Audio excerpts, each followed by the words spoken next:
Some inheritances bring wealth. Others dig up graves. Elmwood House wasn't left to Stephen.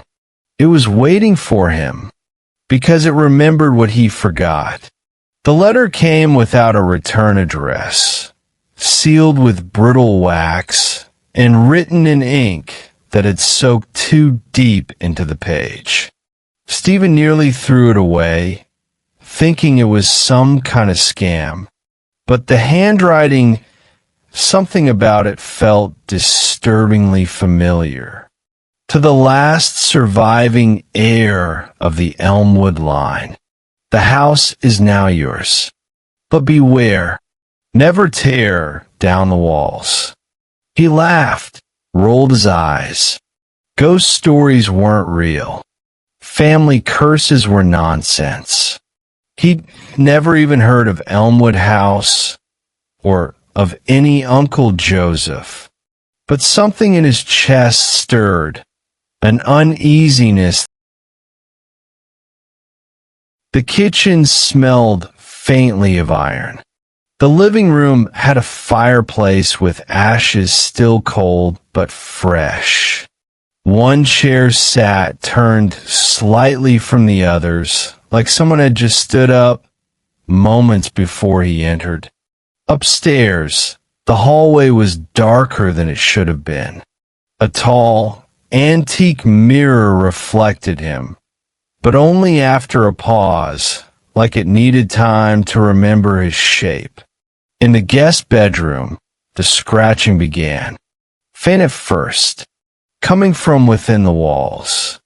He pressed his ear to the plaster. Nothing. Then a breath.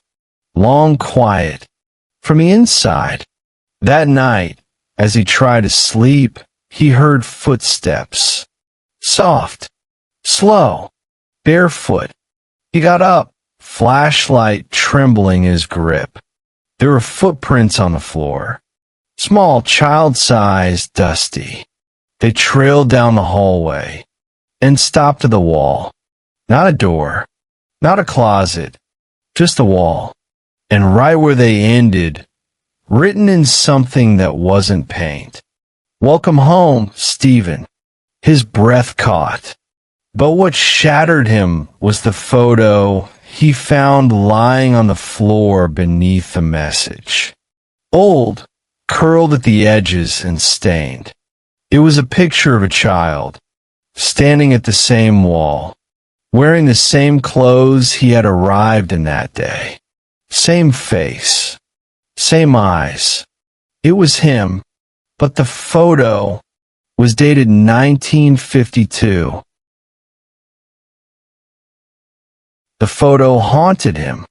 Stephen sat on the edge of the dusty bed, the flickering beam of his flashlight trembling in his grip as he stared at the old photograph.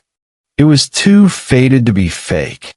The edges were curled, the paper yellowed, but there was no mistaking the face in the picture. It was him, a child version, same eyes, same jawline, same scar above the eyebrow.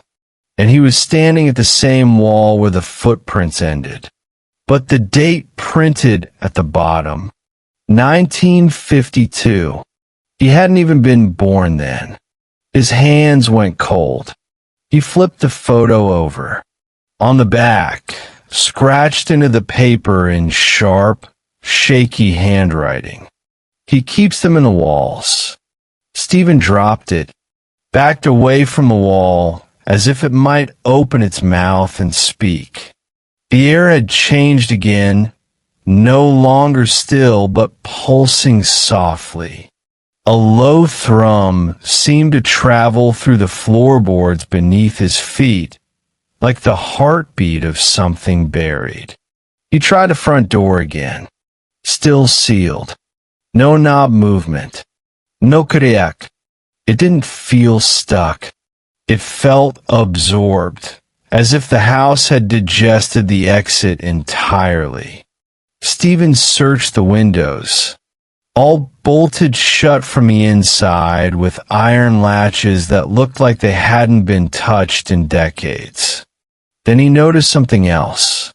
In the hallway, where the wallpaper curled near the floor, there was a gap. Not a crack from aging. A deliberate tear. Like someone had peeled it back with purpose. He knelt down and pulled. The wallpaper came loose in long strips, and what he found underneath made his stomach twist. Bricks, but not old.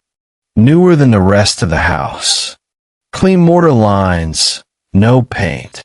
Someone had sealed a new wall inside an old one, and scratched into the bricks over and over. Let me out. Let me out. Let me out.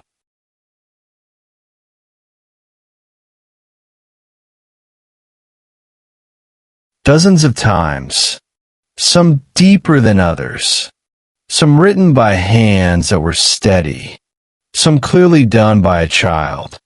He stood, heart pounding, and then he heard it, a breath, long, slow from inside the wall.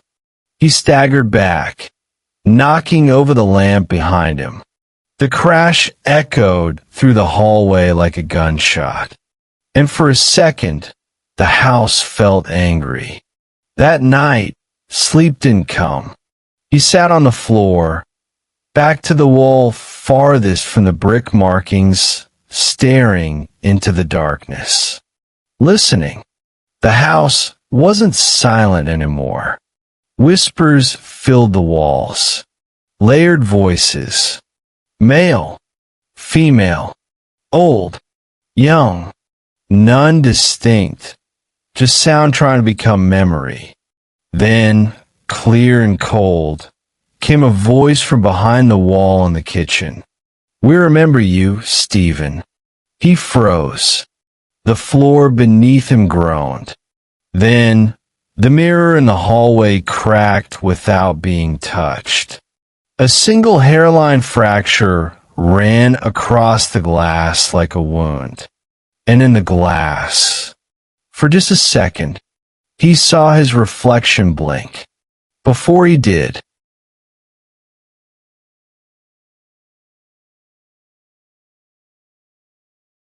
the mirror didn't lie. Stephen stood frozen, staring at the fracture running across the glass. It shimmered like a scar across a face. His reflection stared back, familiar but wrong, as if it knew something he didn't, and worse, as if it was waiting for him to remember. He stepped away, refusing to blink, afraid the image would move without him again. Downstairs, the kitchen smelled stronger now, damp, iron-heavy. He traced his steps back to the wall where he had uncovered the strange, newer bricks. They hadn't changed, but the writing? More lines had appeared.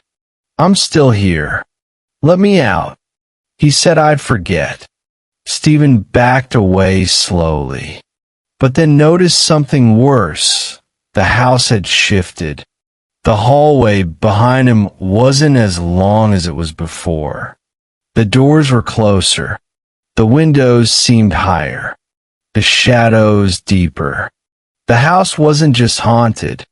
It was rebuilding itself around him. In the library, desperate for answers, Stephen pulled books from the shelves, sending centuries of dust into the air. One small, leather-bound volume fell from the top shelf and landed at his feet with a heavy thud. It had no title.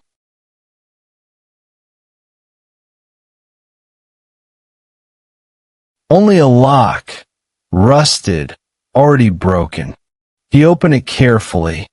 The pages were yellowed, the ink faded in places, but the handwriting matched the letter he had received. It was a journal, a record. The entries began decades ago. Stephen doesn't remember. But the house does. They're quiet during the day, but at night, the walls talk. Each room must remain sealed. Each voice must stay behind brick. Stephen's stomach turned.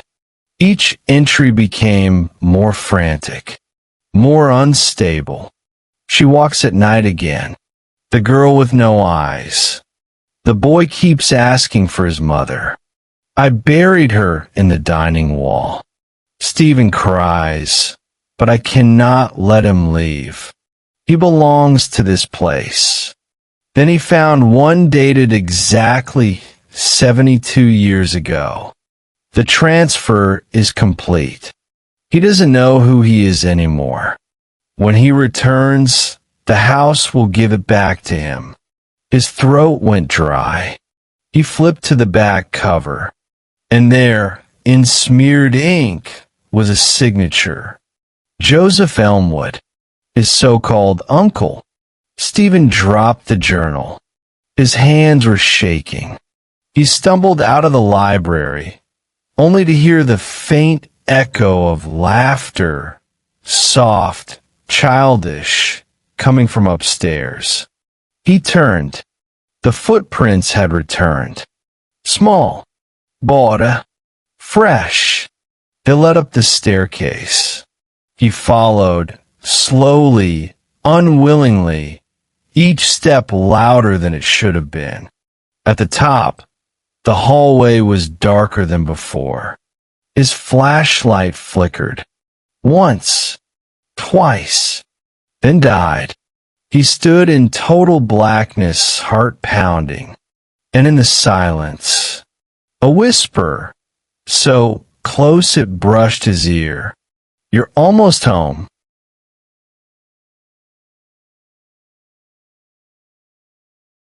Stephen didn't sleep. Not after the voice whispered against his ear. Not after the journal said he had already been transferred here. Not after the lights died and the hallway swallowed him whole. He sat on the top stair for hours, flashlight dead in his hand, waiting for morning. But morning never came. The sky outside the windows stayed frozen in endless gray. No birds, no sun, only fog pressing against the glass like wet breath. Downstairs, the mirror was now fully shattered. No reflection at all, just fragments. And in each shard, Stephen saw something different. A child staring, a man crying, a door slamming shut from inside a wall. He ran to the attic, hands shaking, heart hammering. Dust burst in clouds as he pulled open the warped trapdoor. The air was colder up there. Not empty. Heavy. Like someone was already waiting for him. He found boxes again. Old documents. Yellowing folders. Broken picture frames. One file sat alone. Black, with rusted corners and faded white ink. Patient number 63, Stephen Elmwood. His hands trembled as he opened it. A photo fell out. A child, no more than 8, standing at the very edge of a concrete room, hands folded, eyes blank. Stephen didn't want to believe it, but he knew it. That child was him. Inside the file, subject exhibits signs of trauma-induced memory erasure. Transferred from external facility to Elmwood House, January in 1953. Condition: recovered from solitary containment. Monitor regularly.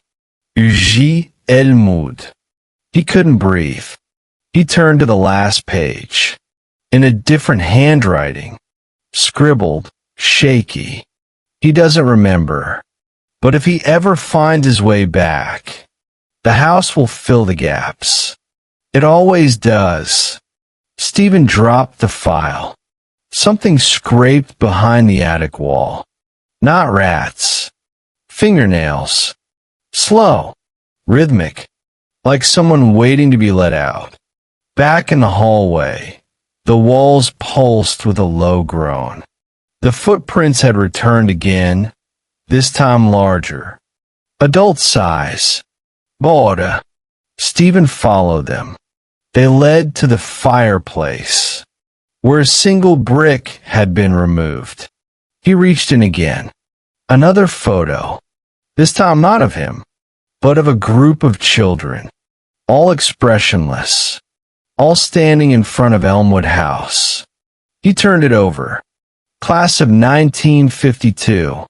Elmwood Internal Youth Program. His name was on the back.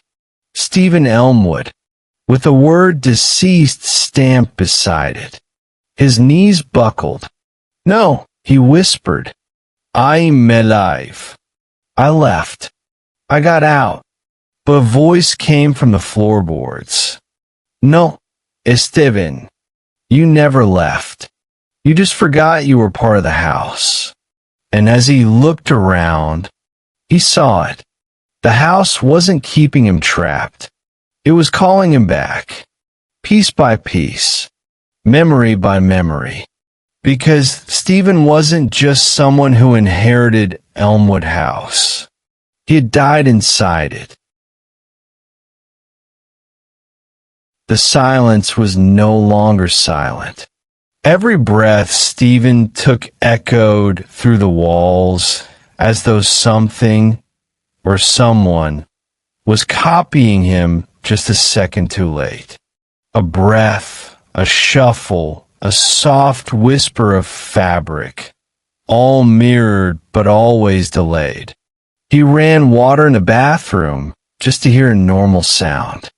But when he looked up from the sink, he saw it in the fogged mirror. Another version of him, standing in the hallway, head tilted, smiling. He turned around.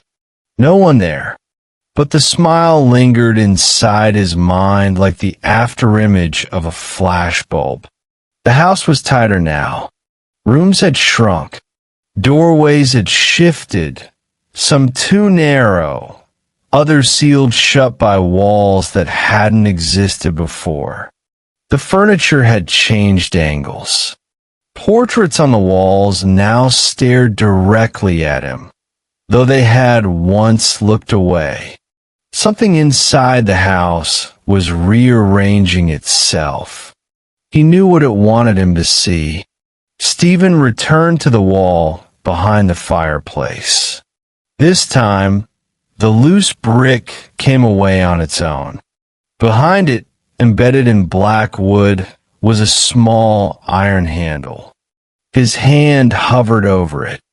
Cold air poured from the space behind. One turn, one pull.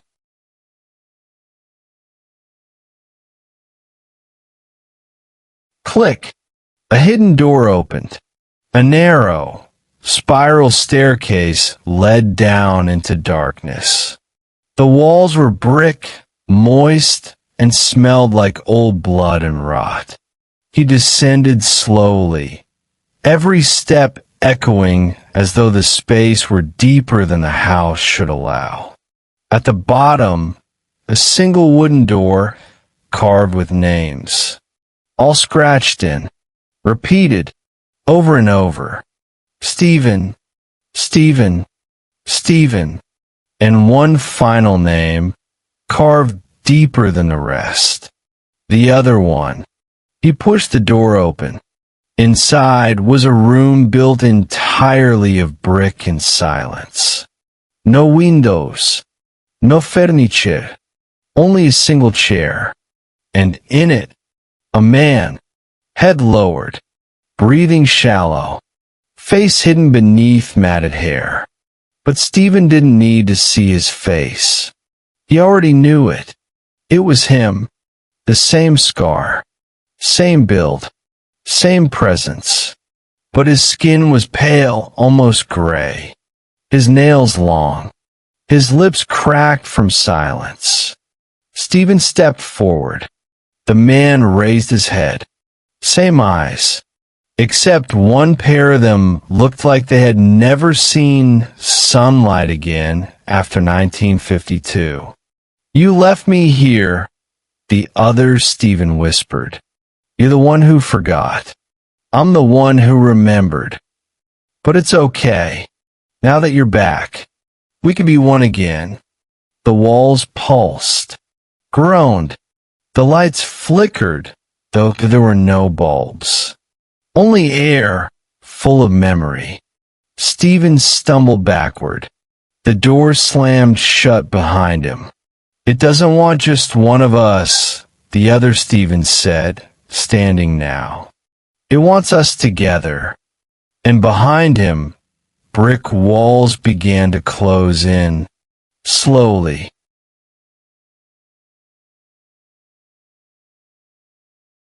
Stephen pressed against the door, but it wouldn't budge. The walls around him were groaning, no longer like old wood, but like lungs, exhaling long and slow. Behind him, the other Stephen stood still, smiling with cracked lips and hollow eyes. "We were never supposed to leave," the other one whispered. "We were the first and will be the last. That's why the house kept your name." Stephen backed into the far corner of the room. The bricks were slick, the mortar damp like fresh soil. Something brushed his foot. He looked down. Bones. Tiny ones. Dozens of them. Fingers. "The house doesn't forget," said the voice again. "It just waits until you do." Stephen began slamming his fists against the door. "Let me out." The room laughed. Not the man. The house. A low, guttural sound rumbled through the foundation, vibrating in his ribs. "You never left," the house said in 100 voices. "We never let you." Suddenly, light, flickering and weak, seeped through the cracks in the bricks to his right. A second wall, not sealed, hollow. Stephen turned and began tearing at it with his bare hands. Flesh split, nails cracked, dust filled his throat, but still he dug. Behind the wall, the bricks were thinner, softer, until finally a gap. He shoved his hand through and felt air, then wood. He pulled. A panel dropped open. Behind it, a narrow crawl space, lined with candle stubs, bones, and crayon drawings. Drawings of him, childlike, smiling, then frowning, then screaming. And at the end of the tunnel, a door. He crawled, the other Stephen crawling behind him, faster than he should be able to, whispering, "Don't leave me again. We belong in here. Let them forget us. Let them bury us again." Stephen kicked the final panel with his boot. Crack! It gave way. He spilled out into the old dining room. Dust everywhere. But the front door was open. He staggered toward it. Every step hurt. His limbs screamed. The house shook behind him, furious. Whispers turned to screams. The walls pulsed. The mirror shattered. The bricks groaned and began to fall inward. And then, silence. He stepped outside. Vogellieftied. Sky returned. The wind moved through the trees again. Stephen turned once. Elmwood House stood as it always had. Crooked, quiet, but no longer waiting. Because inside, someone still stood. A figure in the upper window. Watching. The other Stephen, smiling. You may have left, the wind whispered, but you left your name behind. Stephen didn't remember walking. He only remembered leaving. One minute he was stepping through the crumbling door of Elmwood House, the next.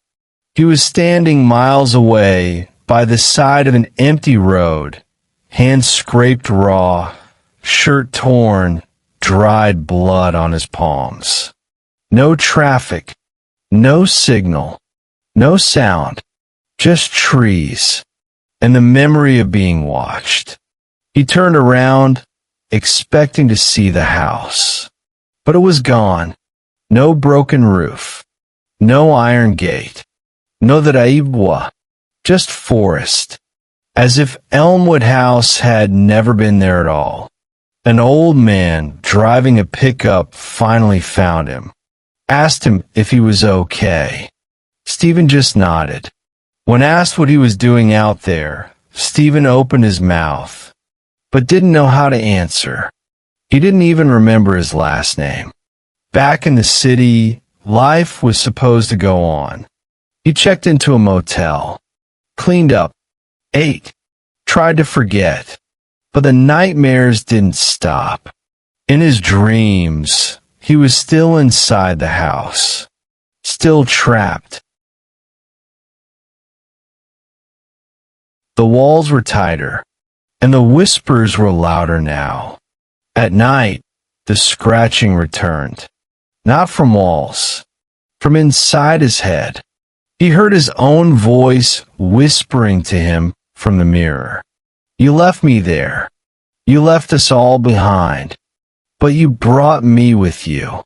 He smashed the mirror, blood on the sink, but his reflection didn't disappear. It only smiled wider. Days passed.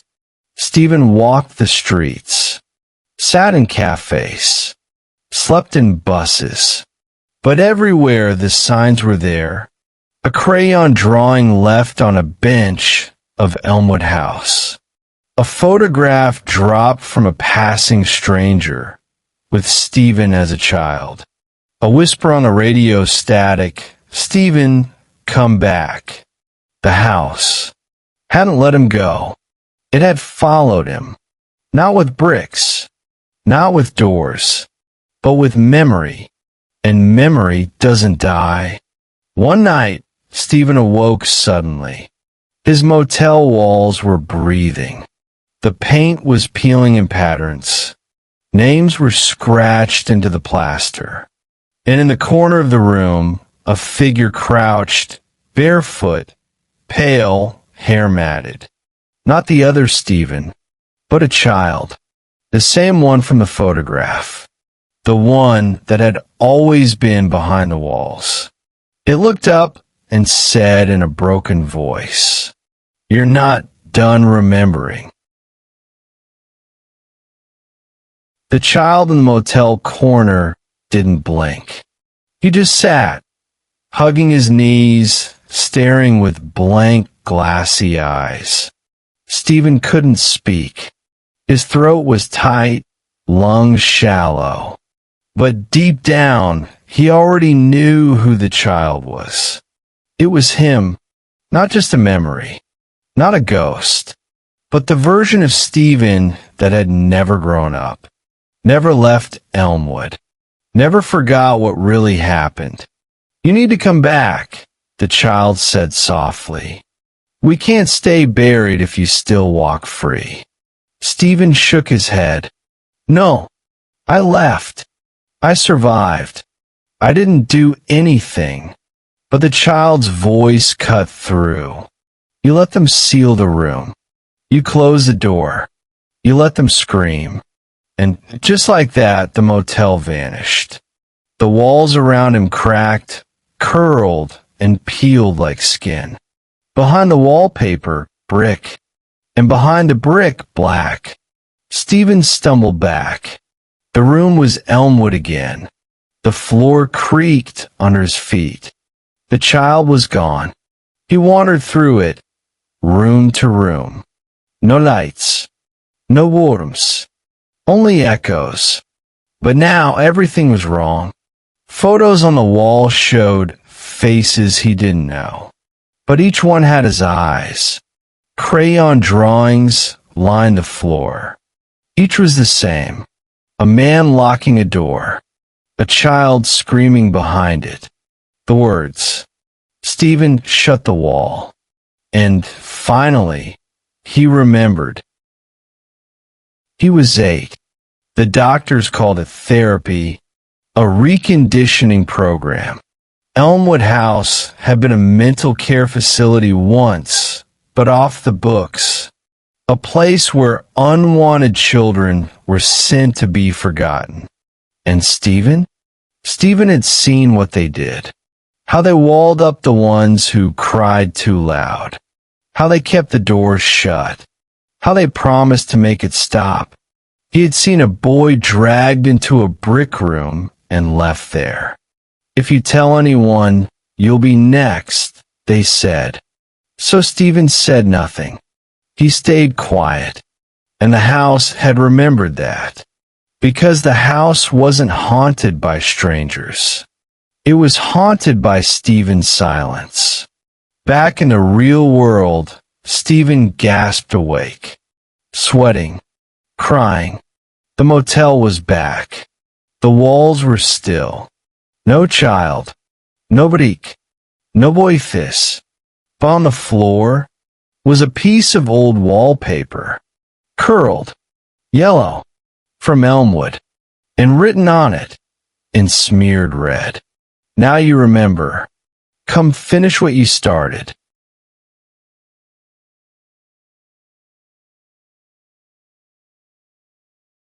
The wallpaper scrap was real. Stephen held it for hours, just staring, feeling its rough surface, the faint coppery scent of dried blood, the warped ink spelling out, "Come finish what you started." And something inside him shifted. He couldn't escape it. Not through silence. Not through cities. Not through memory loss. Elmwood House wasn't just a location anymore. It was a sentence. He rented a car. No destination in the GPS. Just a direction.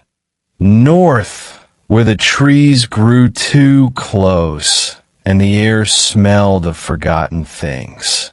As the sun dipped behind him, he saw it. Right where it had always been. Elmwood House. But now it looked newer. Restored. Whole. The gate wasn't rusted. The windows weren't broken. As if the house had reset itself. Or waited long enough for the next cycle to begin. Stephen stepped through the gate. No crack. No wind. The door opened before he touched it. Inside, the halls were warm. Welcoming. Fireplace. Table set. Mirror hole.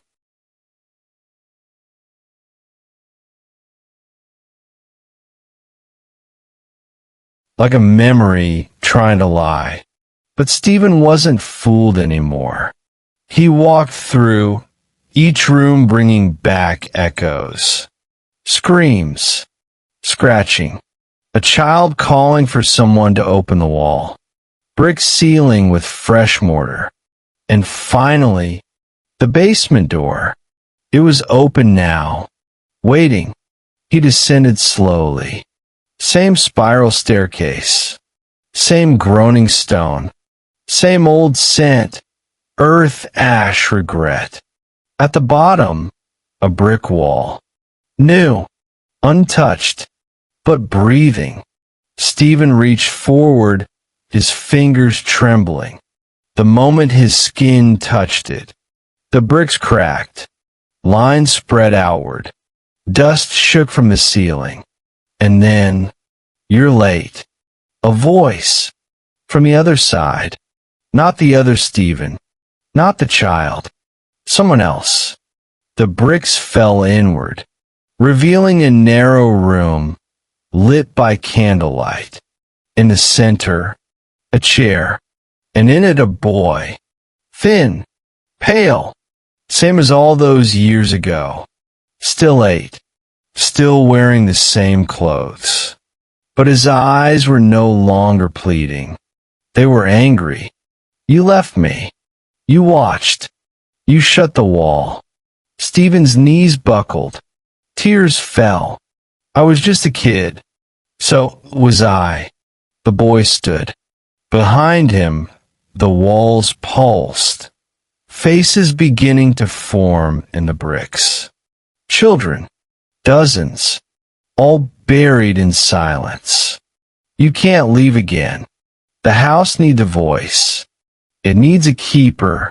Bricks began building behind Stephen, closing the entrance, trapping him in. And then the boy said, "You remember now. That means it's your turn to listen to them. Forever." Stephen turned, tried to run, but the house sealed shut. And outside, the house stood silent once again. Perfect, clean, beautiful for the next visitor.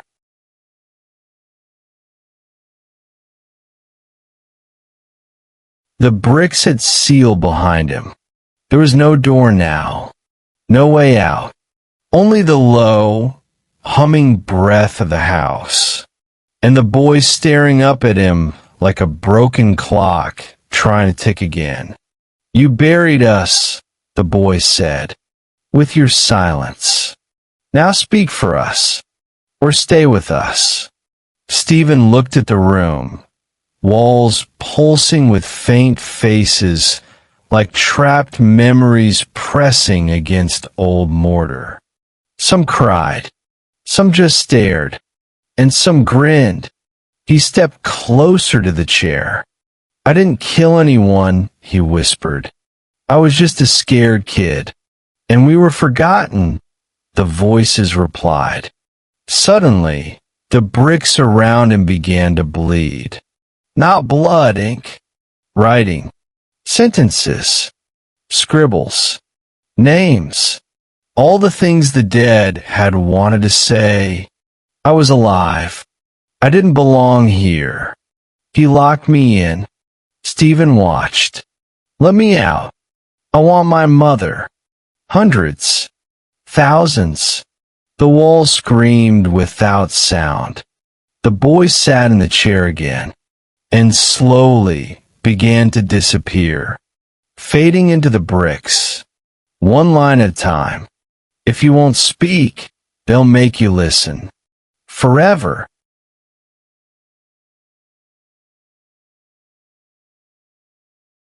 Stephen dropped to his knees. He reached into his pocket. Something there. Old. Folded. Forgotten. The photo of him as a child, standing in front of the wall, wearing the same look of silence. He took a deep breath and whispered, "I remember. I saw them. I left them. I'm sorry." The walls shook. Dust fell from the ceiling. The candles flickered, then exploded. The faces in the walls screamed in unison, not in pain, but in release. Then silence. Real silence. Not the kind that listens, but the kind that ends. Stephen woke up on the floor of the library. Daylight through cracked windows. The fireplace cold again. The room still. He stumbled to his feet, walked out the front door. No one stopped him this time. No whispers. No footsteps. No locked doors. Elmwood House stood behind him, cracked, blackened, empty, and as he walked down the steps, it collapsed inward like a dying lung. Bricks fell in, windows shattered, roof swallowed itself whole, until there was nothing but smoke and silence. 1 year later, Stephen sat in a room, not a house, not a cell, A quiet hospital ward. He wrote every day, page after page. Stories, names, memories. He didn't speak much, but he listened. And whenever someone asked about Elmwood, he would hand them the manuscript. The title on the cover, Buried in the Walls, by Stephen Elmwood. And beneath it, scratched in his own hand, I was never the only one, just the last one to forget. The end.